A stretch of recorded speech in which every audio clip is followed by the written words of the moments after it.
A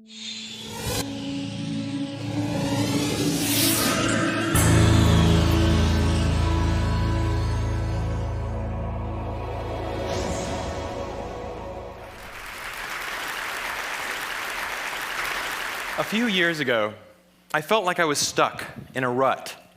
So I decided to follow in the footsteps of the great American philosopher, Morgan Spurlock, and try something new for 30 days. The idea is actually pretty simple. Think about something you've always wanted to add to your life and try it for the next 30 days. It turns out 30 days is just about the right amount of time to add a new habit or subtract a habit, like watching the news, from your life. There's a few things that I learned while doing these 30-day challenges. The first was, instead of the months flying by forgotten, the time was much more memorable. This was part of a challenge I did to take a picture every day for a month, and I remember exactly where I was and what I was doing that day. I also noticed that as I started to do more and harder 30-day challenges, my self-confidence grew. I went from desk-dwelling computer nerd to the kind of guy who bikes to work for fun. Even last year, I ended up hiking up Mount Kilimanjaro, the highest mountain in Africa. I would never have been that adventurous before I started my 30-day challenges. I also figured out that if you really want something badly enough, you can do anything for 30 days. Have you ever wanted to write a novel?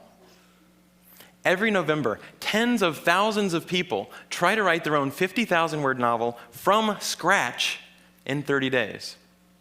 It turns out, all you have to do is write 1,667 words a day for a month. So I did. By the way, the secret is not to go to sleep until you've written your words for the day. You might be sleep deprived, but you'll finish your novel.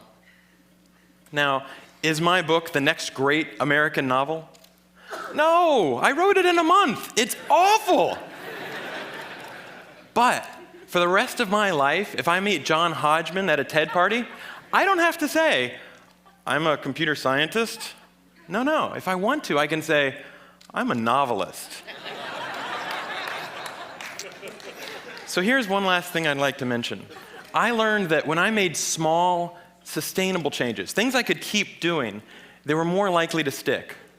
There's nothing wrong with big, crazy challenges. In fact, they're a ton of fun, but they're less likely to stick.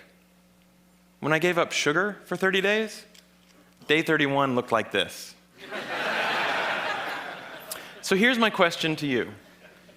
What are you waiting for?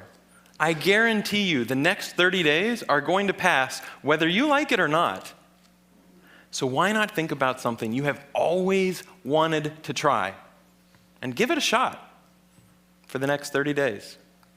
Thanks.